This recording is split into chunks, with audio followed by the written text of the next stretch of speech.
Mummy जी, घर में कभी बर्तन धोने वाली भी लगवा लीजिए, या फिर आप खाना डिस्पोजल में खाना शुरू कर दीजिए। माँ, देख रही हो? हाँ बेटा, देख भी रही हूँ और सुन भी रही हूँ। बहू, हमारे घर में कोई नौकरानी नहीं आएगी। तुम बहू हो और ये काम तुम्हारा है, तुम्हें शर्म नहीं आती हमको डिस्पोजल में खाना खाते हुए बोलने के लिए? मम्मी जी, मैं भी इंसान हूँ, दिन भर काम करते करते थक जाती हूँ। जब मैं शाम को काम पर से आती हूँ तो सुबह के रात तक के बर्तन मुझे मुंह पर चढ़ा रहे होते हैं। भाभी, आप ये क्या बात करी हो? आपको तो शुरू से पता था ना कि घर में नौकरानी नहीं है, फिर जॉब करने की क्या जरूरत थी? वैसे भी जो काम बहू का है वो बहू को ही करना पड़ेगा, उसके लिए कोई और नहीं आएगा। कम से कम आप लोग वो इस्तेमाल करे हुए बर्तन साथ ही साथ धो तो सकते हो ना। अच्छा बहू, अब तो चाहती है कि हम खुद के बर्तन खुद ही धोएं? इस घर में कोई नौकरानी नहीं आएगी, कह दिया हमने।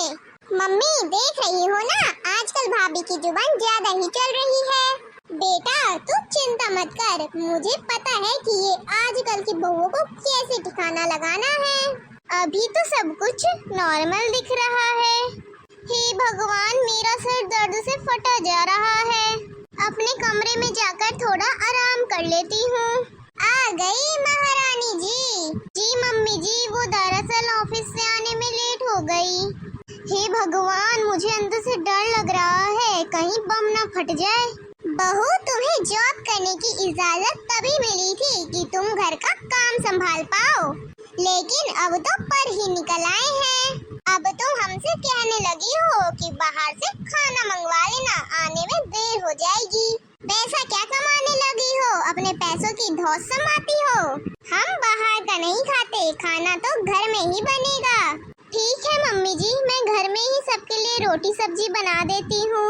और हाँ बहू, एक बात कान खोल कर सुन लो कि रात को झूठे बर्तन नहीं रखते हैं, उसे धोकर ही सोना। अच्छा ठीक है मम्मी जी। पहले तो घर में सब कुछ फैला रहता था, अब बहू के आने के बाद उसी पे सारी जिम्मेदारियाँ आ गई हैं। अच्छा इधर सुनो जरा। हे भगवान, अब क्या हो गया? हाँ मम्मी जी, कल सुबह जल्दी उठ जाना, और हाँ, ऑफिस मत जाना, तुम्हारी बुआ सास का फोन आया था। शादी के बाद वो पहली बार घर आ रही है, तो संस्कारी बहू बनकर रहना उनके सामने। मेरी नाक मत कटवाना। तुम एक काम करो, कुछ दिनों के लिए यह नौकरी छोड़ दो या फिर छुट्टी ले लो। लेकिन क्यों मम्मी जी? बताया ना कि तुम्हारी बुआ सास आ रही है, 1 महीने तक वो यहीं रुकेगी। क्या? इतनी गर्मी में 1 महीने तक रुकेंगी? उन्होंने बोला है कि कल गाने बजाने का प्रोग्राम रख लेना, शादी में तो रुक नहीं पाई थी इसलिए, और मुंह दिखाई भी नहीं कर पाई थी। तुम कल अच्छे से तैयार हो जाना बस। हो सकता है कि और भी कुछ रिश्तेदार आ जाएं। सबके सामने अपनी ये कैची जैसी जुबान बंद रखना। अरे एक सास कम थी क्या जो कि बुआ सास आ रही है? बहू तो बहुत ही सुंदर और सुशील समझ में आ रही है, गुणवान है या नहीं ये तो पता लगाना पड़ेगा।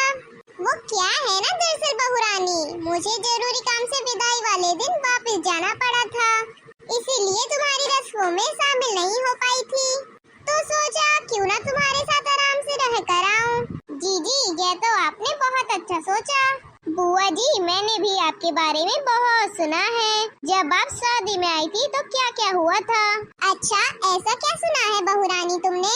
हमें भी बताओ। बुआ आ गई शादी में